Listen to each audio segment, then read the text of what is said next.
it. First shot to the front net and another one.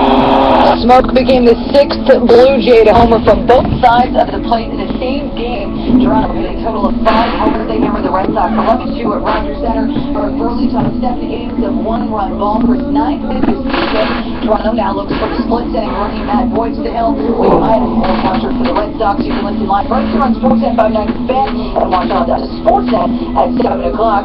Report to indicate the Toronto Raptors signed Damari Charles to a 4-year, $60 million deal. Meanwhile, Amir Johnson agreed to a 2-year deal with the Boston Celtics. He'll get $24 million over the next 2 seasons. Cash was flowing yesterday. Teams in the NHL and NBA gave it nearly $1.8 billion in signings and extensions. And Canadian basketball Pospisil is looking at joining Milos Raonic in the 3rd round at Wimbledon. He plays Fabio Fognini later this morning. You're listening to Steve Lundell and Company on the home of the Blue Jays, Sportsnet 590 The Fan. Prime Time Sports, today at 4. Now more of Steve Lundell and Company. Listen online at sportsnet.ca/590.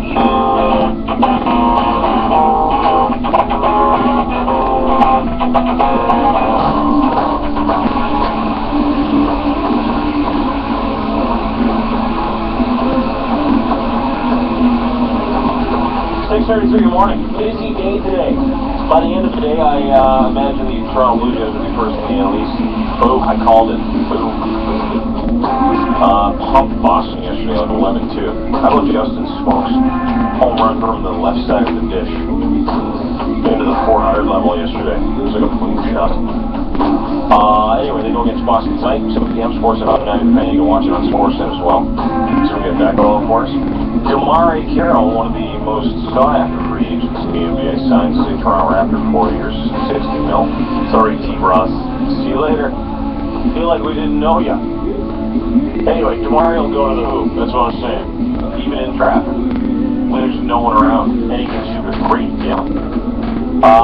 So that's good news. We'll get that coming up in a few minutes. And still on the Phil Kessel tip. Phil Kessel now a Pittsburgh Penguin, traded for Kapanen, I'd say his name, yep.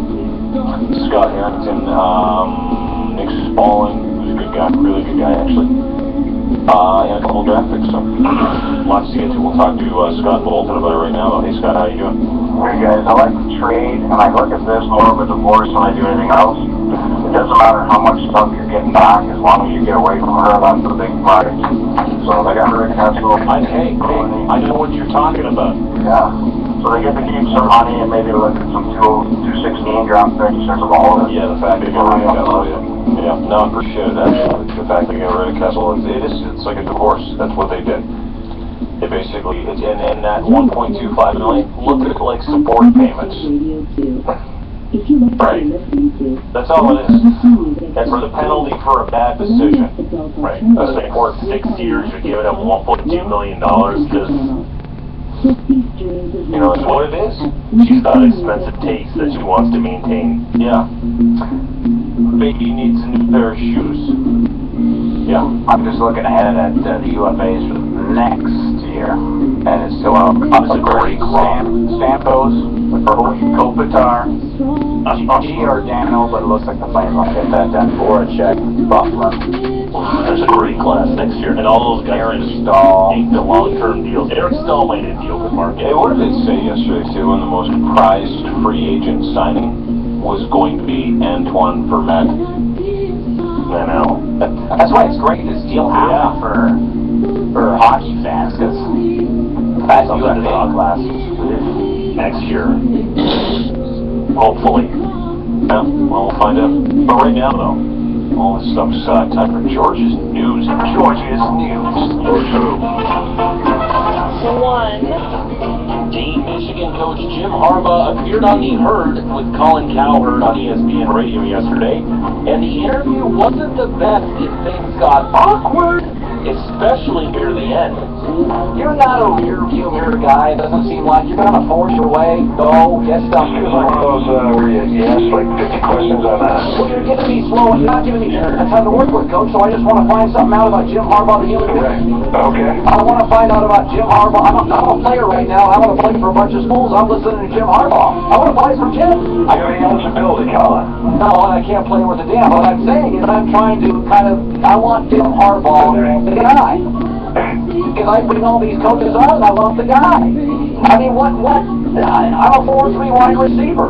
Why should I play at Michigan? You are? No, if I was.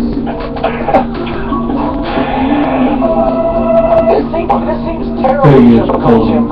This is just not work. I love you to death, I really do, but it seems like we're going nowhere with this. And I love you. I'm a huge Harbaugh fan. Okay, what can I do to make your interview better? I'm just asking open-ended questions, and you have not much to say. You got nothing. Listen, I love you. It's not working. I appreciate you stopping by, Jim Harbaugh. I've been in the business 10 years, folks. That was a clunker. There's not much I can do about that. I've been doing this 25 years. That's the clunkiest interview I've ever had. So is it 10 years or 25 years? Both. The guy sounds like he would be the most annoying dude at a dinner party, though, doesn't he? Who? This cowherd guy? That was terrific. A lot of people hate him. I think he's Immensely talented. Yeah, I think he's smart, but does he not sound like he would just annoy the hell out of everybody? Yeah, but wasn't Harbaugh being the only radio host? Well, he was a jerk that whole interview. Yeah.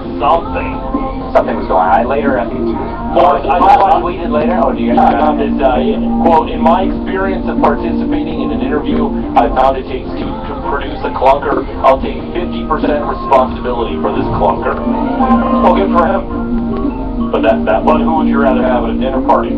Jim Harbaugh or Colin Cowherd? Well, that's so hard was acting. I think why do an interview if you're not going to answer questions, right? Yeah, especially on a big-time show like that on ESPN.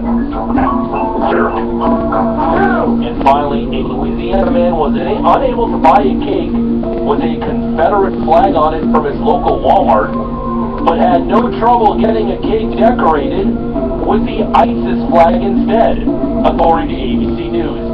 Here is Chuck Netzhammer with his ISIS cake in hand. Chuck Netzhammer? Yeah. What a great name. With some snappy editing off YouTube. Okay. That's a nice battle flag cake. And anybody can go buy Walmart. You can't buy a Confederate flag toy, like say just a hazard for them. Right, and he gets even more political. Okay. But Walmart, can you please explain why you are alienating Southern Americans with this practice that you allow to be sold in your store? Or at the same point, Confederate flag memorabilia is not allowed? Walmart apologized for the incident in a statement to ABC News. An associate in the local store did not know what the design meant and made a mistake. The statement said the cake should have not been made. What kind of cake was it? I don't know. That was the real question. Chocolate? Marble? Angel?